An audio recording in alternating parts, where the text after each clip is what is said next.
Hello po, magandang araw po. Ako po si Mai and welcome po ulit sa Tagalogian Basics. In this lesson, we're going to walk through a natural Tagalog evening routine using clear, everyday sentences you can use in real conversations. You'll hear how to describe what you do after work, how you prepare dinner, how you unwind, how you get ready for bed, all in smooth, natural Tagalog. We'll use intermediate to advanced phrasing so you can practice connecting ideas, expanding your thoughts, and sounding more confident during your OPI. By the end of this lesson, you'll be able to narrate your entire evening routine as part of your daily routine from the moment you get home all the way to bedtime in Tagalog. Handa ka na ba? Magsimula na po tayo.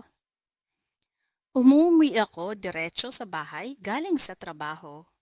I go straight home from work. Minsan, dumadaan ako sa tindahan bago umuwi sa bahay. Sometimes, I stop by the store before going home. Sinusundo ko ang anak ko sa eskwela. I pick up my child from school. Pagdating ko sa bahay, nagpapahinga muna ako sandali. When I get home, I rest for a bit.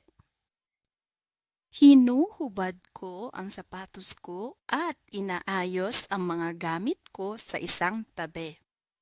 I take off my shoes and put my things away.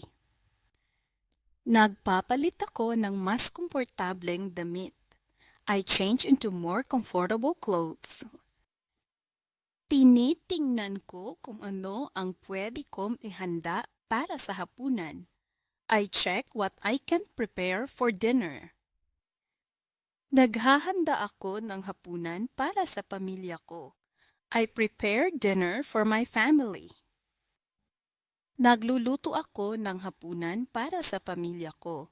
I cook dinner for my family. Tinatawag ko ang pamilya kapag handa na ang pagkain. I call the family when the food is ready. Pagkatapos kumain, naglilinis ako ng mesa at ng kusina. After eating, I clean the table and the kitchen. Naghahapunan ako kasama ang pamilya ko. I eat dinner with my family. Naguhugas ako ng pinggan. I wash the dishes. Nagwawalis ako ng sahig. I sweep the floor. Pinatapon ko ang basura bago ito mapuno. I take out the trash before it gets full. Tinutupi ko ang mga damit na natuyo na. I fold the clothes that have already dried. Naglalaba ako ng mga maruming damit. I wash the dirty clothes. Nilalagay ko ang tirang pagkain sa ref. I put the leftover food in the refrigerator. Naghahanda ako ng mga kailangan ko para sa susunod na araw. I prepare what I need for the next day. Naliligo ako para mawala ang pagod at init ng araw. I take a shower to wash off the tiredness and heat of the day. Nagsisipilyo ako bago matulog. I brush my teeth before I sleep. Naghihilamos ako bago maghanda para matulog. I wash my face before I get ready to sleep. Nagbibihis ako ng malinis at komportableng pantulog.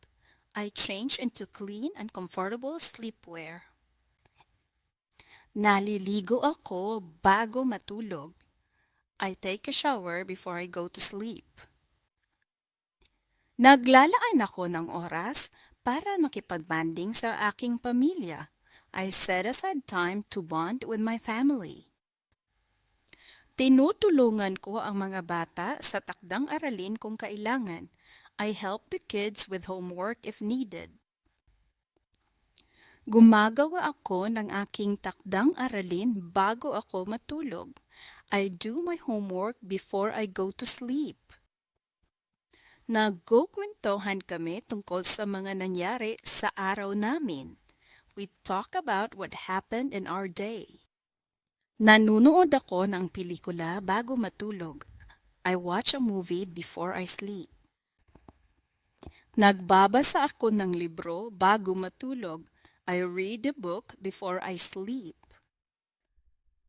Nananalangin ako bago matulog. I pray before I sleep. Nagsiset ako ng alarm para hindi ako mahuli sa umaga. I set my alarm so I won't be late in the morning. Pinapatay ko ang telepono ko para makatulog ng maayos. I turn my phone off so I can sleep well. Nagbabasa ako ng aklat para kumalma ang isip ko. I read a book to calm my mind. Minsan, nanonood ako ng serye sa Netflix. Sometimes, I watch a Netflix series. Pagdating ko sa bahay, nagbibihis ako ng pambahay na damit. When I get home, I change into home clothes.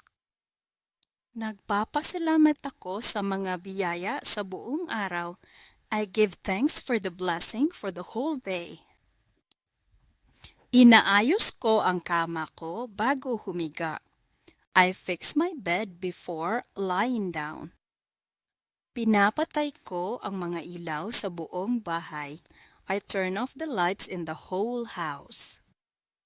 Sinisigurado kong nakakandado ang mga pinto. I make sure the doors are locked. Pinapakalma ko ang isip ko bago matulog. I calm my mind before sleeping. Nagpapasalamat ako sa mga nangyari sa araw ko bago pumikit. I give thanks for everything that happened in my day before closing my eyes. Minsan, nagpapatugtog ako ng musika para mas madali ako makatulog. Sometimes, I play music to help me fall asleep faster. Pinapatay ko ang telebisyon para maging tahimik ang kwarto. I turn off the TV so the room becomes quiet. Minsan, binubuksan ko ang bintana para makapasok ang malamig na simoy. Sometimes, I open the window to let the cool breeze in.